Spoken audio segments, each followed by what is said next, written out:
Arestado ang isang 33 anyos na lalaki matapos makipagbarilan sa mga pulis sa kahabaan ng Sinilyas Street, Barangay 8 sa Caloocan City, bandang alas 4:20 ng madaling araw. Nagsimula ang insidente nang humingi ng tulong ang mga tanod ng Barangay 12 sa Sangandaan Police Substation 4 hinggil sa mga kahinahinalang individual na sakay ng e-bike.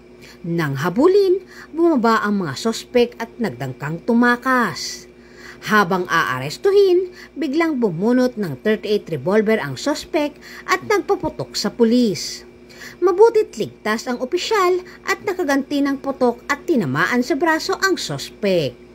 Narecover ang baril na walang serial number at may 2 misfired cartridge.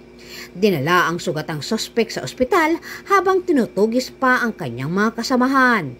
Sasampahan naman ng kasong attempted homicide, direct assault at Republic Act 10591 o Comprehensive Firearms and Ammunition Regulation Act ang mga nahuling sospek.